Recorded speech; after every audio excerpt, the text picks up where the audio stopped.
For me, it's the Kulin Nation and the Bunurong people, but I also want to acknowledge them. So in thinking about becoming an ethical leader,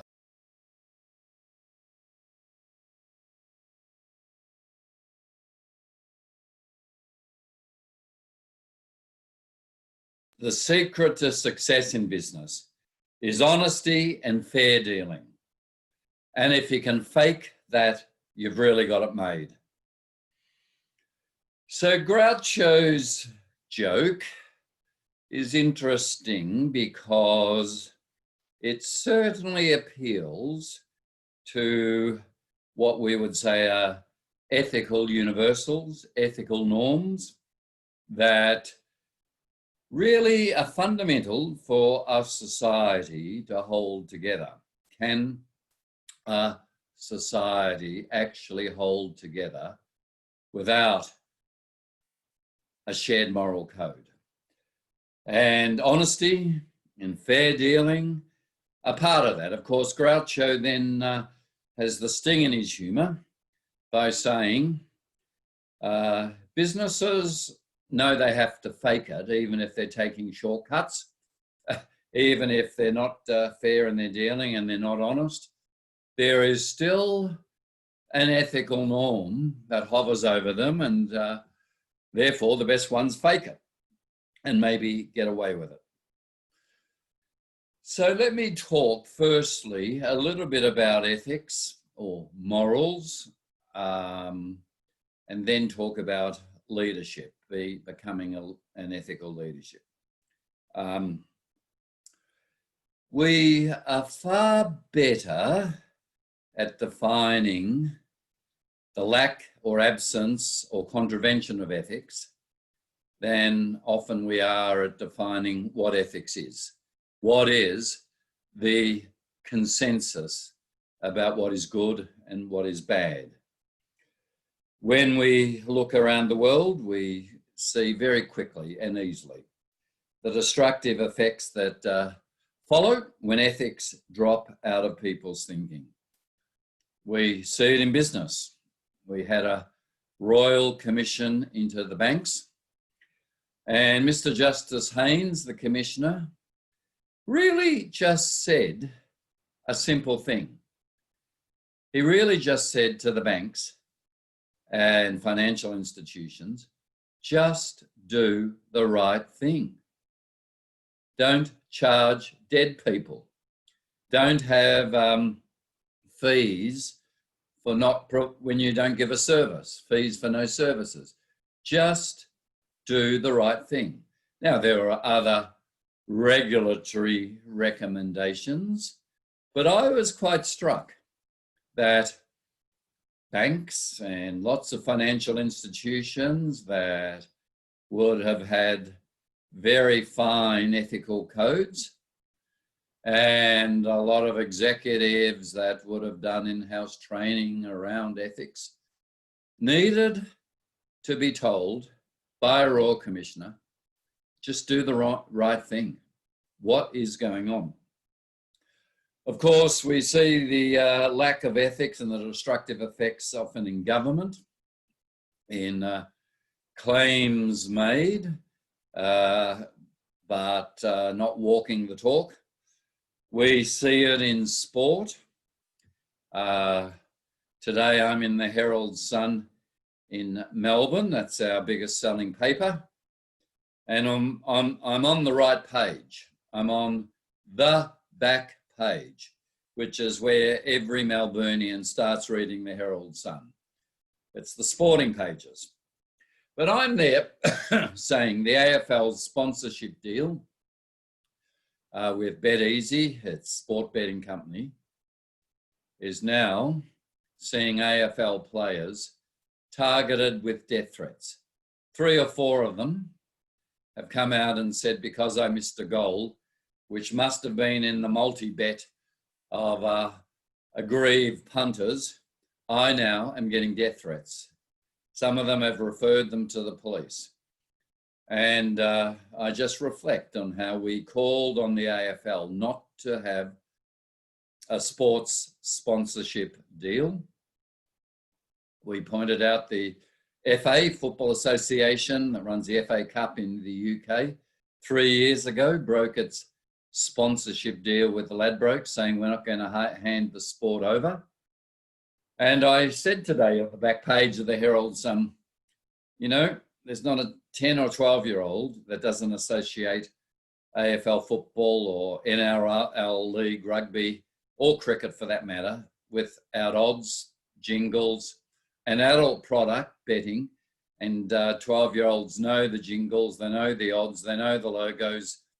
They haven't watched a game where in their minds sport exists for gambling. And I just made the point. Greyhounds racing and horse racing always only existed for gambling. And it's why we put greyhounds down and horses down if they're not winning or retire them. This mentality has moved to sport.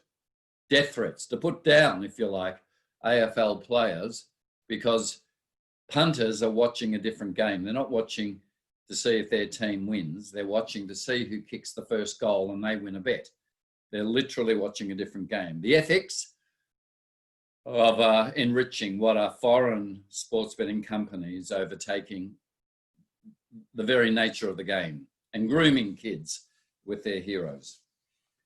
So all over we see the absence of ethics and we can see the destructive effects.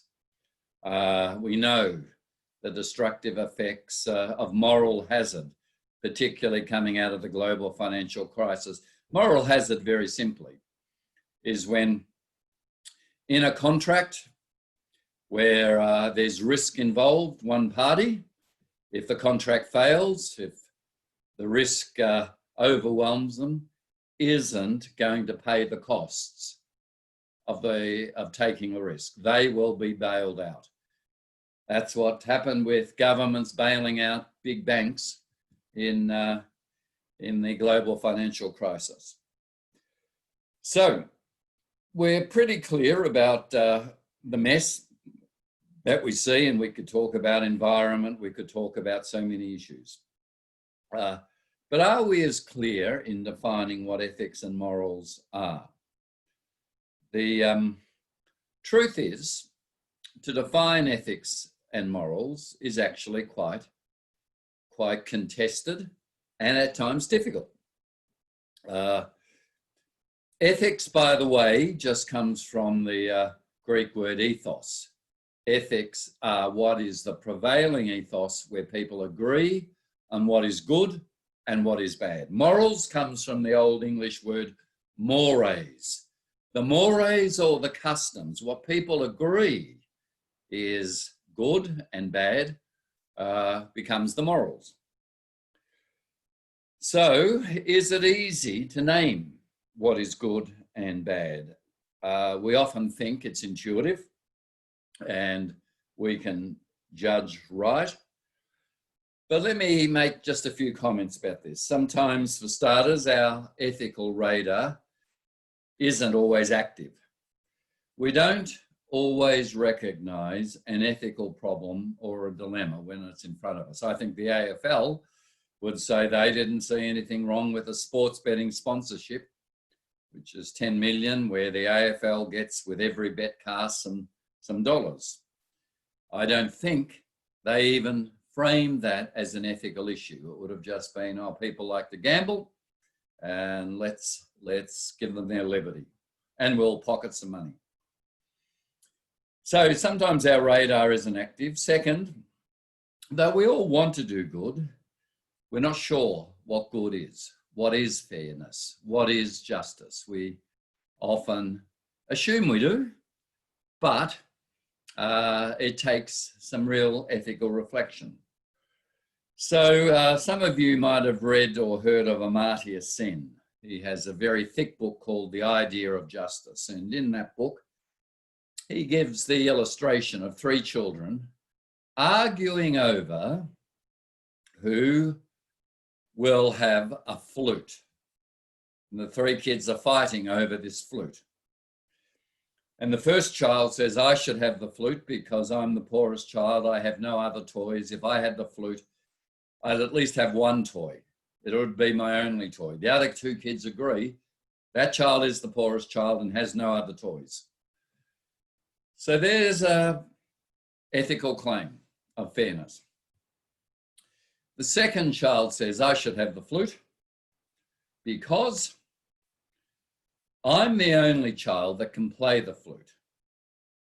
The other two agree they can't play a flute. Here's an ethical claim that says, if that child has the flute, there'll be maximum pleasure for that child and maximum pleasure for people who listen to that child who play the flute. The third child says, I should have the flute. Why? Because I actually made this flute.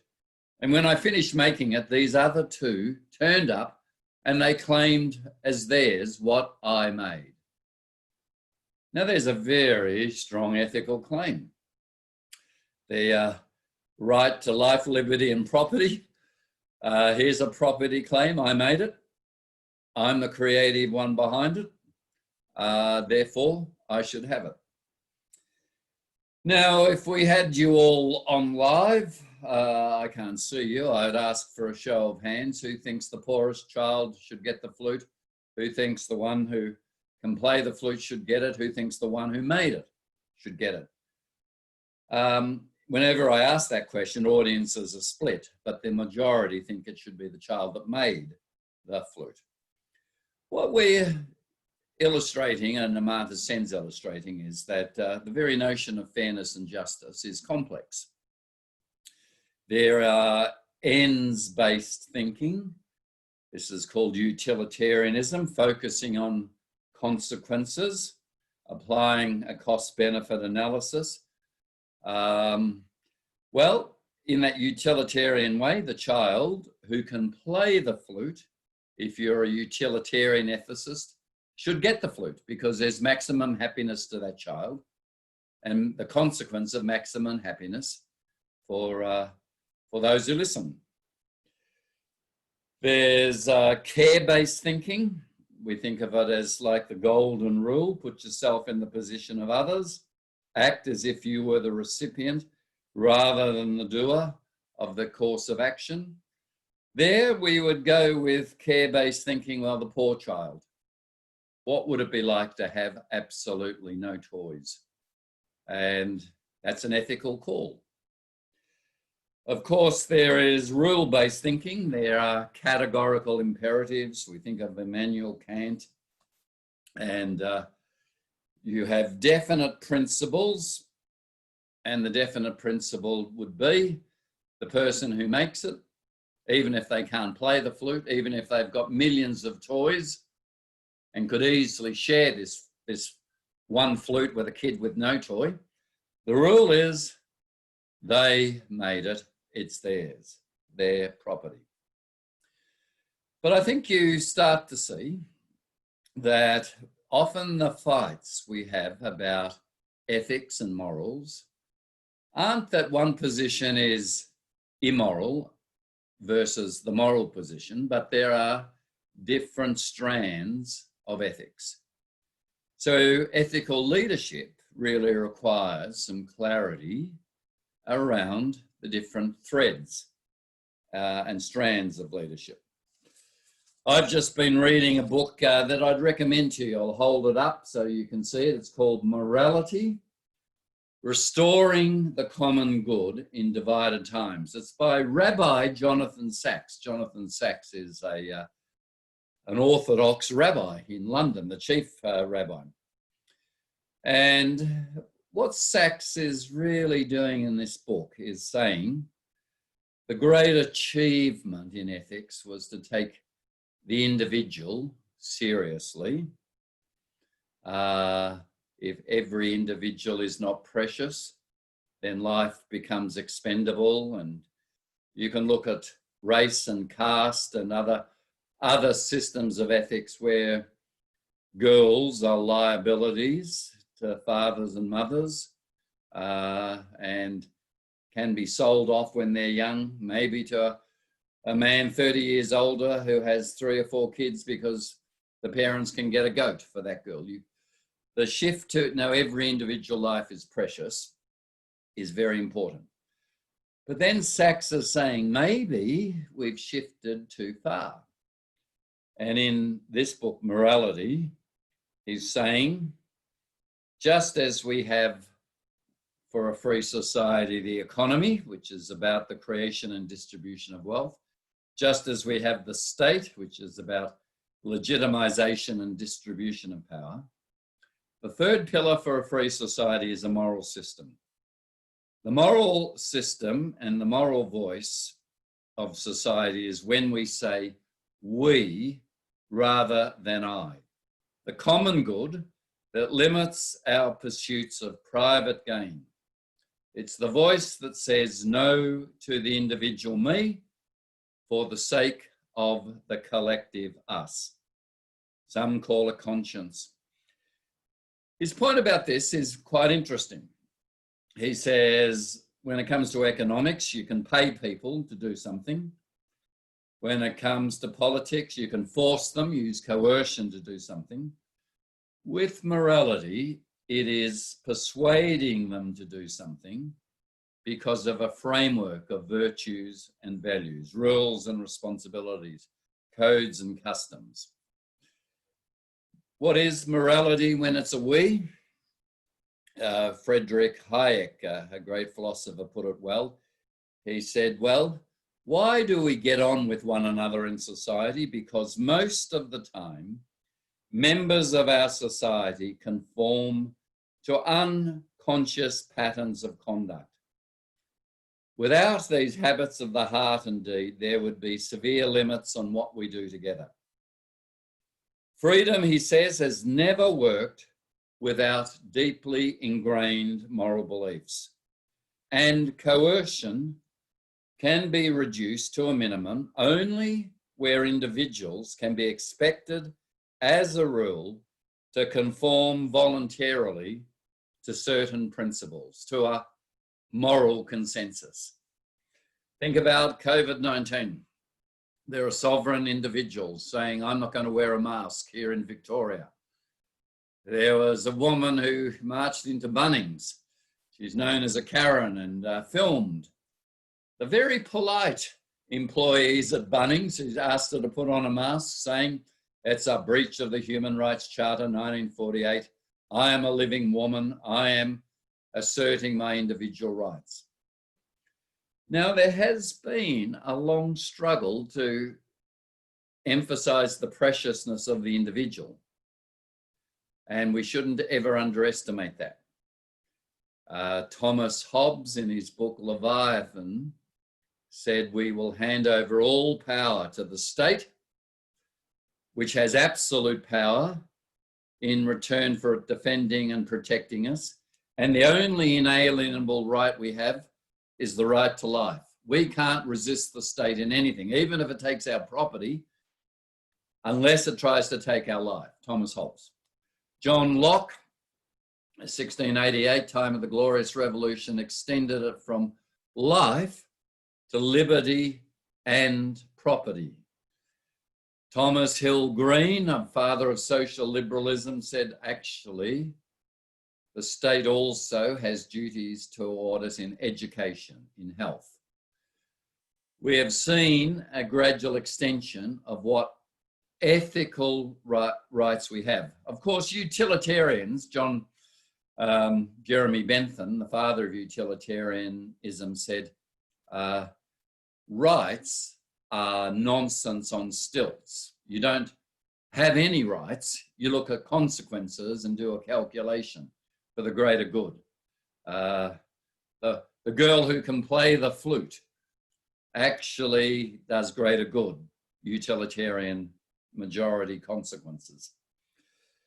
Well, the very point that Jonathan Sachs is making in this book is that you can't outsource morality, because morality is the responsibility of each of us. He says each of us must decide what the norms are in terms of acting for the good of others, not just ourselves. His criticism of banks would be they outsource their conscience to regulatory bodies. They said, yeah, but we're not breaking the law. And there's ASIC and APRA and those regulatory bodies. They had outsourced their ethics. The state sometimes does this. The market certainly does this. His point is morality actually is fundamental as a third pillar of economy and politics for free societies. And that's the contest we're in. What is it that we will be prepared to surrender for the greater good? COVID, and that's why we've started the End COVID for All campaign, has shown us that we are all biologically connected, that it doesn't end for any of us until it ends for all of us, that there must be no vaccine nationalism. So President Putin's announced he's got a vaccine. 20 countries have already ordered millions, billions of this vaccine. Poor countries, as we know, will miss out because we're biologically connected. There shouldn't be vaccine nationalism. One, because all of life is precious, dignity and universal human rights. But secondly, it doesn't work that way. It's only 4 kilometres across the water to Papua New Guinea. As the virus spreads there, do we think even with our shut borders, we can actually vaccinate Australians without Papua New Guineans who can't probably afford it unless they get help from us getting the vaccine too? That's the we question that Jonathan Sachs is asking. Let me very quickly just then talk about becoming an ethical leader. So that's ethics generally. What's an ethical leader? An ethical leader, firstly, is a person who seeks to define reality with ethical language. Max Dupree, in his book Leadership is an Art, says the first responsibility of the leader is to define reality. What is the reality of our situation? Is it simply making a profit, returning a dividend, whatever it takes to do that? Or is it not just the shareholder, but the community as a stakeholder, the common good, the way we go about doing that? So to be an ethical leader is firstly to not define reality simply in economics or in terms of power, but to define it in terms of the we. How is the common good also served? How do we contribute to that and not take shortcuts? We know in economics, it's dealt with by commercial contracts. We know in politics, it's a social contract. We agree to comply with the power of the state and every 3 or 4 years get a vote on voting them in or out. When it comes to morality, it is more like a covenantal contract. It's not just about benefits, it's about our identity, the we, that we survive together. And in COVID, the we is biologically connected. The virus has shown us that. Secondly, a good ethical leader will challenge groupthink. Groupthink happens in all organisations and cultures. The groupthink in the Banking Royal Commission was that shareholder return, returning that dividend comes first, and whatever it takes to do that, that's the measure of who we are. Good ethical leaders will always challenge the groupthink of a culture, which is then tied in. Good ethical leaders will master their own emotions. Too many CEOs think they deserve respect because they hold the office. Leaders think, I want to be a leader because then people will listen to me, obey me, follow me. The emotion that needs to be mastered is saying, I need to listen to counter views. I need to be challenged and not react in a way that's insecure. Good ethical leaders are those who attend to the emotional and spiritual needs of their teams. They realize that people have a conscience and there are things that trouble them, and they need a space to say why I am troubled by this, even if the leader just wants alignment with the goals and the purpose. To give that spiritual and emotional space is really important. Good ethical leaders usually communicate with stories. So stories are the way humans function in terms of identity and meaning and purpose. We're too often we're used to slogans and mission statements, but actually it's the story. I've been saying to leaders in COVID-19, stay calm.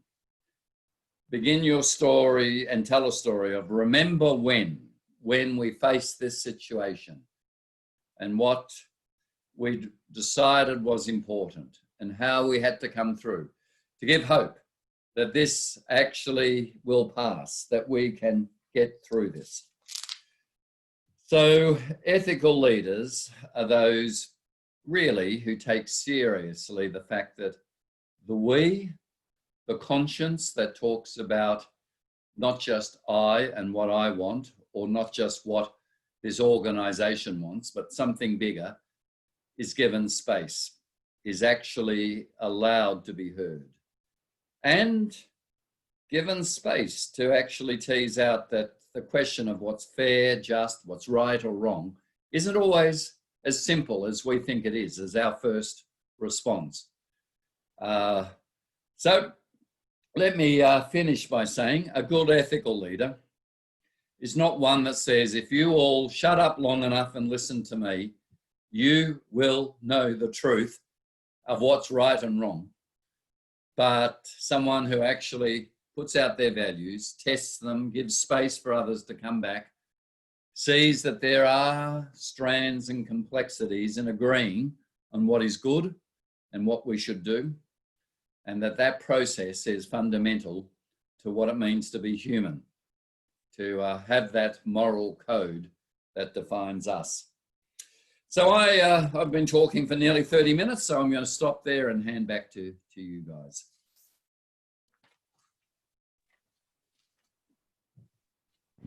Thank you very much, Tim. And now we have time for questions. And so I have one question here from Peter, and it says, but who decides what is the greater good? Yeah. Well, Peter, you've asked a question that I can't answer. It's as old as Socrates. Plato, using Socrates' voice, has an encounter with, I think his name was, I'm trying to remember my Greek classics, Euthyphro, I think his name was, who was saying the gods decide. And Socrates, as recounted by Plato, said, so, is the good whatever the gods like, or is it good because the gods like it? Let me try and rephrase it a different way. Is the good whatever the gods say is good, or is it good because it's beyond just the gods' wishes? So that question is it good? Is there something that exists independently of religious truth and moral objectivity? Is a really fundamental question. Going back to Socrates, I probably haven't framed it the right way because I'm trying to remember my classical Greek from 20 years ago, but I can't answer that. All I can say is that in the process of asking the question, what is the good to do here? We at least open up the possibility for ethical engagement. I'd put it that way. I have another question from Ruth. How do leaders challenge groupthink? Any ideas? Yeah. Oh, from me, yes. So in World Vision Days, when the HIV crisis was raging in Africa, there were a lot of our supporters who said, well, the virus, they get the virus from immoral sexual activity.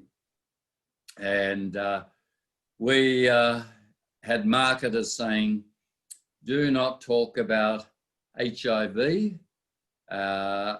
and children because it raises the fears of people about moral behaviour and just consequences. And the groupthink of the marketers was very strong. They were probably right, that it wasn't a great idea to market what was called the Hope Child. And the Hope Child was the child infected with HIV. And to ask for donors to sponsor a child infected with HIV. The marketers and brand image and groupthink said, no way, that's a loser, stay away from it, too messy, raises too many moral questions. And in that instance, I and a couple of other World Vision leaders challenged that groupthink. And Hope Child not only was picked up by donors, but became almost more popular in terms of child sponsorship than kids who didn't have the virus. There was this education moment that went on and compassion moment that went on that actually worked out well in marketing, but it took challenging groupthink because the marketers, in terms of orthodoxy, their initial response was right. Now, there's lots of other examples, but that's one example from me. From Sarah, many leaders exist in middle management. How can one act as engage as an ethical leader when those above act unethically? Yes. So we have the terrain here that interfaces with whistleblowing, depending on how unethical the leadership is, and legislative protection now, taken a long time for whistleblowing. Doesn't mean that whistleblowers are always protected, but we only got a banking royal commission because there were whistleblowers saying the banks are doing something unethical. And many times those early whistleblowers got fired and beat up, but they were proved right. Look, in the first instance, before you go to whistleblowing, you seek out your superior and you have a private and confidential discussion about your ethical qualms and the decisions your ethical qualms may lead you to, what action you might need to take. Takes courage to do that. And in our culture, where you need your job and you've got a mortgage to pay, and this is very hard. You might remember years ago, there was a movie called Indecent Proposal. Anyone remember this movie? Robert Redford played a millionaire, attracted to a much younger, beautiful married woman. And this married woman and her husband needed cash to set up, I think, his architecture business. And in a casino, Robert Redford, the millionaire, put the indecent proposal. He said, I'll give you $1 million if you sleep with me for a night. And the rest of the film is the agonizing over that decision. In fact, the film, I think, was based on a George Bernard Shaw encounter where he allegedly said to a woman, will you sleep with me for £10,000, a very beautiful woman? And she agonized over it and said, yes. He said, oh, I've changed my mind. Will you sleep with me for 1 shilling and 6pence? And she was outraged. She said, what do you take me for? That's disgusting. He said, we've already established that. We're just haggling over price. So it's in an economic culture where price is everything, it takes courage to raise the ethical issues that may run up against economic values and your economic security or promotion or career. But this is where being an ethical leader really comes home to roost. What is my ethical code here? And therefore the duty and responsibility placed on me to raise my voice in that situation.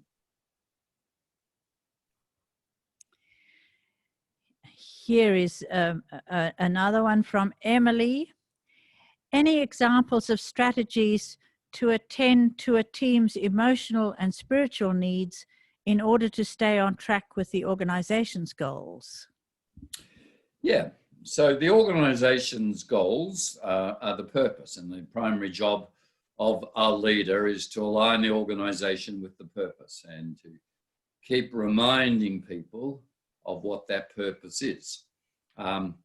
If you, as an employee, are struggling with that purpose, you may soon become part of that organization's alumni.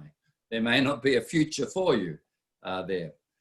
But a leader needs to actually show that the purpose, why the organization exists, also does resonate with certain ethical and spiritual principles. If you, as a leader, don't have a story for what is your main purpose that also does good, does contribute, you're not leading very well. You're not telling the story very well. So I think the alignment issue is really critical with purpose, but the purpose needs to actually have some expansiveness to deal with spiritual and emotional issues around why I work here, who I am, how it intersects and interfaces with my values. From Mohammed, how to minimize unethical practices in business? That's a big question for you, Tim. Yeah, it's a really good question. So, you know, Adam Smith, the father of the invisible hand and the free market, before he wrote The Wealth of Nations, wrote a theory of moral sentiments. And he said, basically, markets don't have morals and values. They're organized on self-interest. And therefore, undergirding markets and business need to be, he called them moral sentiments, sympathy, we'd call it empathy today for the other. So this struggle, Mohammed, of economic purpose organized on selfishness, but it needing to be finally bedded down on a moral or ethical bedrock of moral sympathy, moral empathy, is as old as Adam Smith, laissez-faire and market. John Kenneth Galbraith said, one of the old, he was talking about conservatives politically. He said, conservatives are engaged in one of the oldest exercises in moral philosophy, namely, how to give a superior moral justification to selfishness. So self-interest or selfishness is what motivates and often is there in terms of business and making a profit. And we're always looking for a moral justification, like, well, it allocates preferences, it distributes resources, it's efficient, it opens up free market decisions. But underneath, there has to be an ethical base. It's Rabbi Jonathan Sacks saying, morality is the third pillar besides economy and politics in free societies if they're to remain free. Here's a very interesting one from Tash. You mentioned about the unconscious collective which informs society about what is good and agreed upon, and how we treat each other? Does the media, business world, and arts world try to influence this unconscious collective?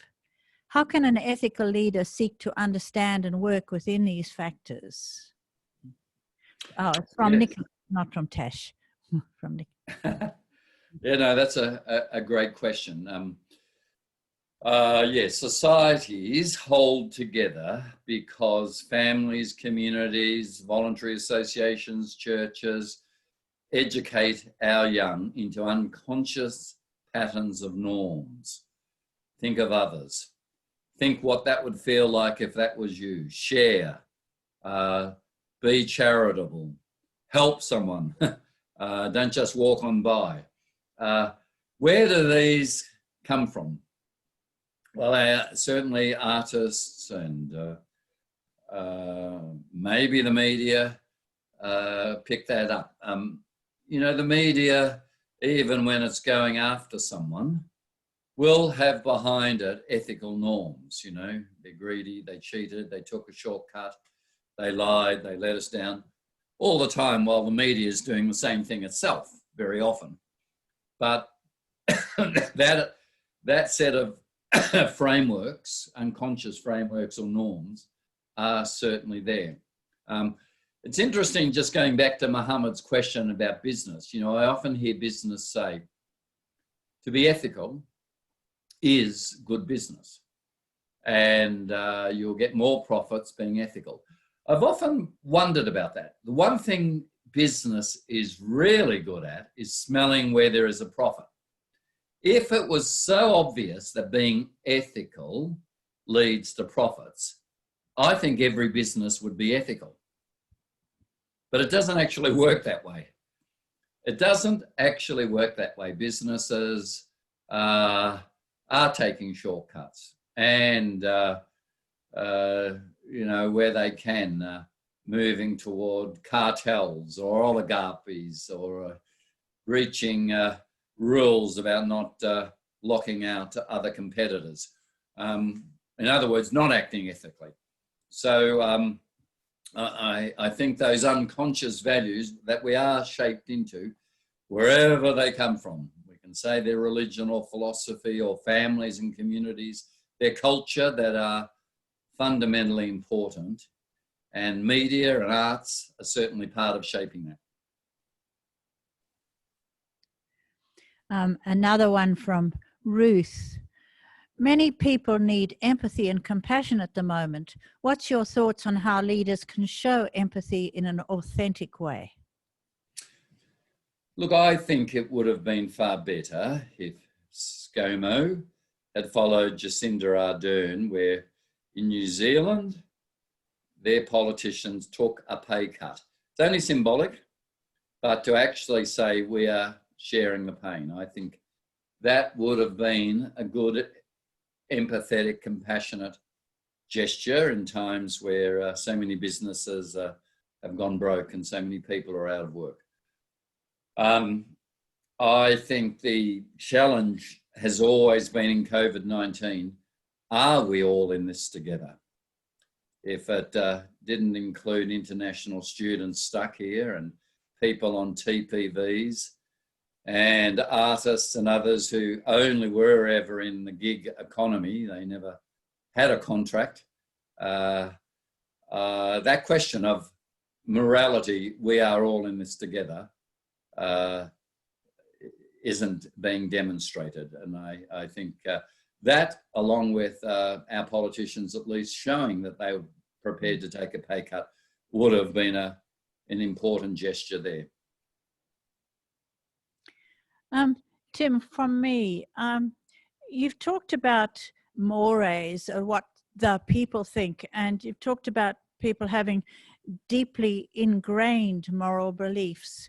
Where do you think people, especially our children and young people, are learning what people agree, the morals that to live by, or where do they get their ingrained moral beliefs from these days?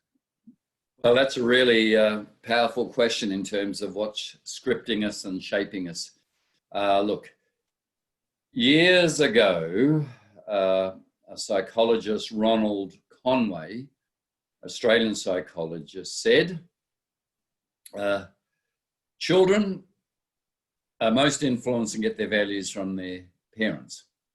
They are reinforced by the church. That is reinforced by the school, and then come distant fourth and fifth peers and media. Conway, who was writing 25 years ago, said children still get most of their values from the family, but church has floated off, school for many has floated off, peers and media has jumped into second and third place in terms of shaping their values. And I think all of our fear with social media and apps and platforms and our kids being on them so constantly is what are the shaping values behind that? And how is that shaping the imagination and the character and the capacity for empathy of kids?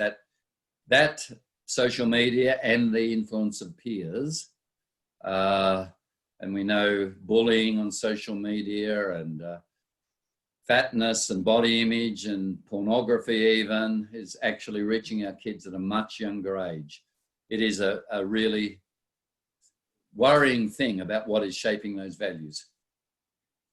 Do you think, I liked your comment about telling stories, and my understanding is that, you know, the Greek myths, for example, the stories of the gods, and stories from other cultures too, tell how all the stories of human behavior and how appropriately to respond.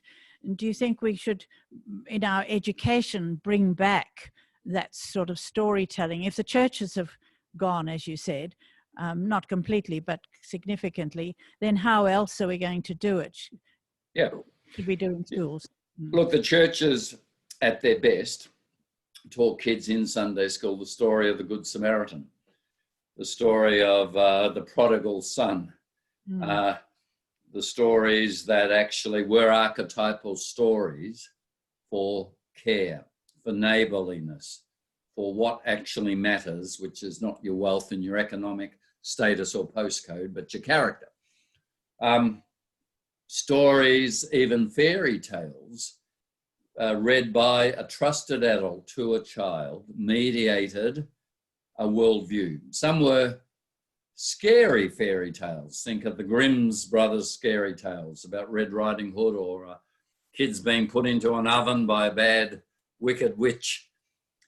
But the point of the story was a parent mediating to a child through story form. There are dangers in the world. There's evil in the world. There are choices to be made that are wise. And those fairy tales and stories for kids were profoundly important in helping children negotiate a world that had risks and dangers.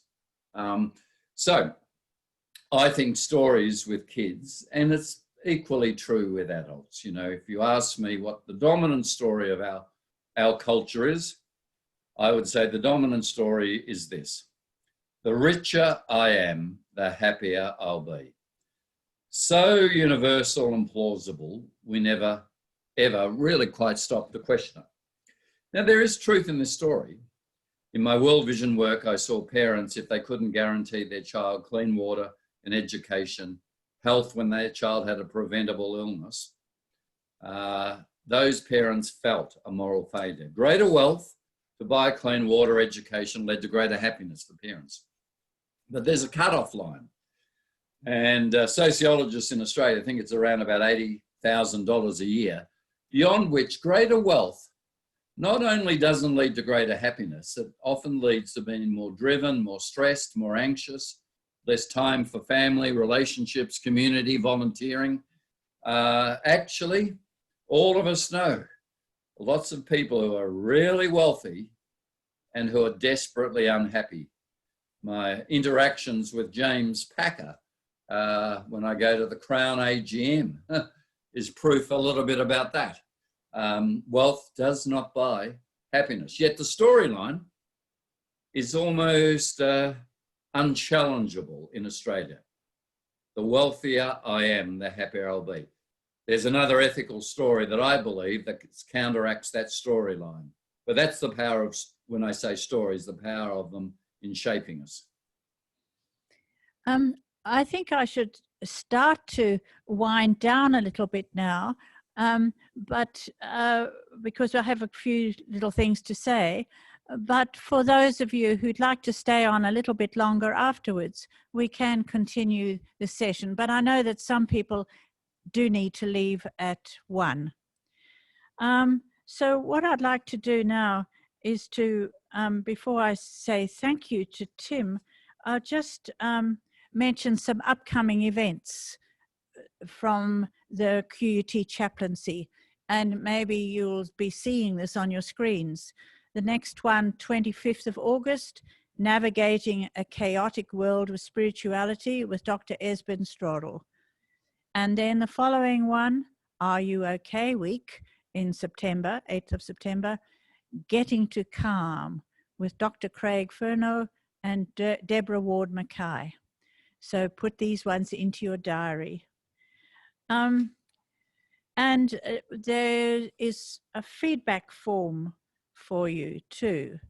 So I think Rachel will, yes, I think Rachel will leave this up on the screen for a few minutes so that you can write down all those impossible or cut and paste it, yes. And now, Tim, although we'd love you to stay on for a few minutes more, I'd just like to express our thanks to you for such an interesting talk, and coming from somebody who's given so much thought into these matters, to ethical matters. And in fact, it would be nice to be able to ring you up every now and again and say, I've got this issue, how should I, can you give me some thoughts on how I can think about it? I mean, you started with saying, Justice Haynes said, just do the right thing. And immediately you think, what is the right thing? How on earth do we ever know? We have a pretty good idea what we think is right, but what is the right thing? And you pointed out that there are different strands of ethics. And again, stories are very, very helpful. I always worry about this deeply ingrained moral beliefs, because you only have to be in a large business and start talking about ethical behavior, and you find that the deeply ingrained moral beliefs differ across cultures, they differ across generations, and they differ across people you think would think the same as you, and then to your surprise you find they don't. So it's very timely to have a talk exactly like the one you've given us and remind us that this is really difficult, and we have to spend a lot of mental effort and study, I suppose, as well, and talking to others about it to understand what ethical leadership is all about. So thank you very much indeed for your excellent talk. And so now, for those of you who do need to leave, bye-bye, and thank you very much for joining us. And for those who don't need to leave, I've got some more questions here. So, Tim, another question here. Oh, here's a big thank you. Thank you, Tim. The great insights, and I loved it. Thanks heaps, Mr. Costello, from Mike. The time was appreciated. From Chris, thank you very much, Tim, for speaking with us. It's great to hear your wisdom gained from diverse experiences. From Angela, thank you, Tim. Wonderful discussion. Thank you for your time today. From Ruth, who actually had another question, which I haven't mentioned yet. Thanks, Tim. Great insights. From Christy, very insightful. Thank you, Tim. From Helen, thank you, Tim. From Sarah, thank you. And many others. Thank you, Tim. Now, if I can go back to, I can't, how do I'm trying to use my fingers because I'm used to an iPad. I can go back with the, thing here. All right.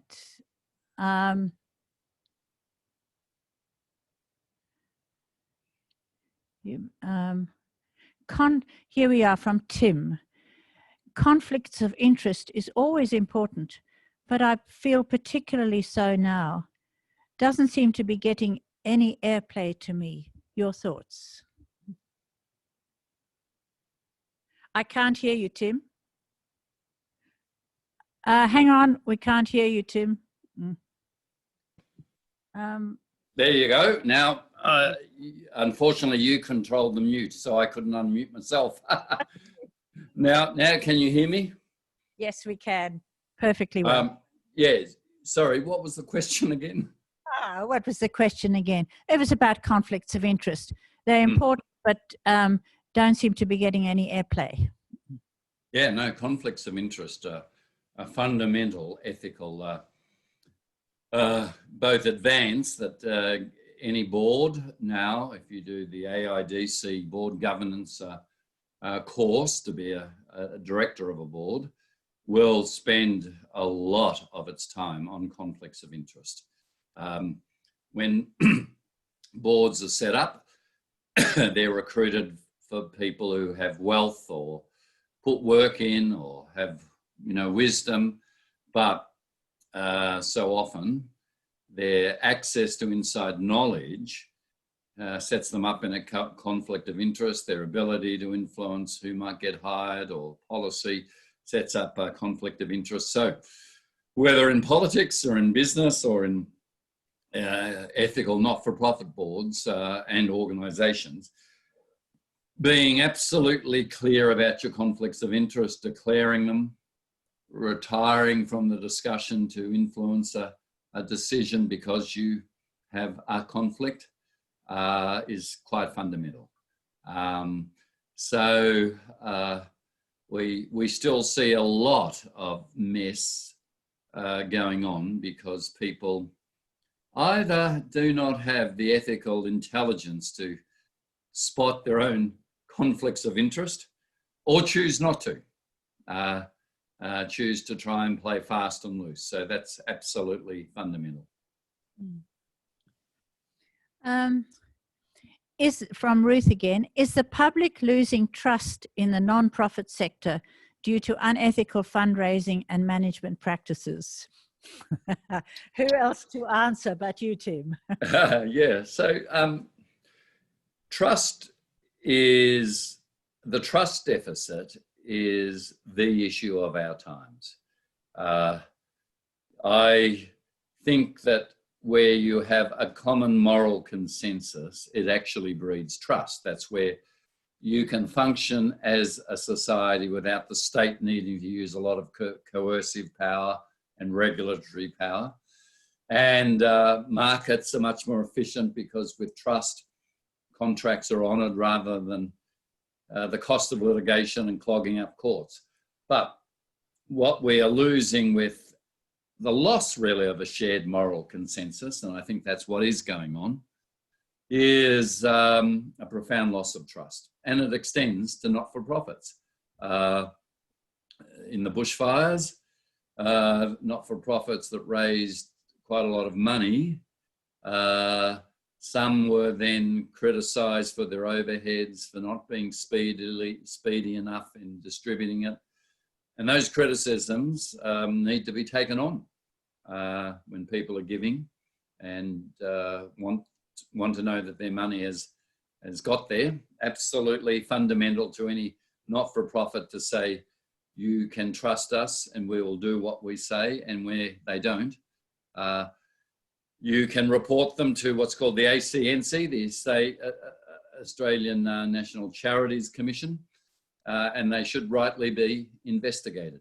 On the whole, most not-for-profits absolutely do the right thing. But it only takes some bad stories from one or two for it to taint the whole sector. And the leave pass that people give themselves when they say, I saw one not-for-profit that did the right thing, right, I'm never giving again to anyone. That is very sad. That is truly damaging to our society. So it's a really good question, and not-for-profits need to be transparent and do what they say they'll do. From Q, seems to be an increasing number of people taking a strong ethical moral stance in limited social media sound bites without really going deeper into the issue. Can you comment on the influence of social media upon public ethical views? Oh, it's from Michael. Yeah, I think we're all now aware of cancel culture and deplatforming people, and because they've expressed a view that might have been years ago and had a tinge of racism, or even if they've moved on and developed and changed, calls for them to lose their job, to be sacked. There is a harshness and a judgmentalism that on social media that scares me. People would not say those things with that intensity if it was face to face. But on social media, with some anonymity, they say it. I think President Obama got it right when he said he is really worried by the often cruel moral posturing on social media that criticizes someone and then sits back and says, I feel much better about myself. Look how woke I was. I've shown you. He says, where does this get us? This isn't ethical conversation and inquiry and trying to persuade and learn. This is pure judgment. And we go back into our tribes. The algorithms already sort us into our tribes. They're echo chambers, and we just spin invective at each other rather than trying to bridge. One of my friends, Tim Dixon, who did a wonderful report, front page of the New York Times and was on CNN, analysed the seven tribes of America. And he said on the extreme right and the extreme left, about 7% of the population set the agenda. They're white, they're educated, they scream at each other. He said the 5 tribes in the middle, he called the exhausted middle. He said most don't want to just scream at each other, but the agenda gets set by the extremes and they feel somehow they've got to take a side. And we are literally watching America come apart. Certainly reading President Trump's Twitter stream, I know there is a president who has spoken about his opponents in such vile and terrible language that no president in history in America has ever spoken like that before, and it inflames. So we really have to think twice before pushing send on a moral expurgation of our own psychic feelings where we might feel better, but it's utterly judgmental. You said yourself, you were quoting somebody who said that the churches really aren't there anymore, I suppose. I mean, certainly in our society, few people go to churches. Is there another way, few people go to church? Is there another way of getting across, well, Christian ideas, if you like, but moral ideas, rather than asking people to go to church? Can you go to the people in some way? Is there some way if we can teach things? Yeah, I mean, you're really asking the question of where are there moral forming communities, a role that the churches once played, not always well, as we saw with the Royal Commission into Abuse of Children, failed manifestly. Their own founder, who said whoever hurts one of these little children, better a millstone around his neck. That's what Jesus said, and the churches some churches clearly failed. So they haven't always done it well, but there was that sense of a community that would gather week by week for a morally serious topic, that would pass around a plate to voluntarily meet the needs of people in their community who might be hungry, homeless, there was that pillar within a society. Now, with only 7 or 8% of the population going to church week by week, there are lots of wonderful community groups and groups that have grown up. Whether they actually have that same ability to do the regular week in, week out moral formation when parents working 2 jobs, exhausted, wanting their free time on a weekend,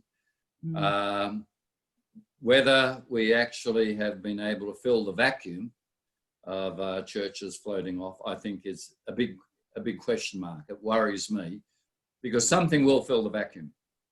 And as I've said, I think social media becomes something that fills the vacuum, and that isn't, in my view, a source for moral formation.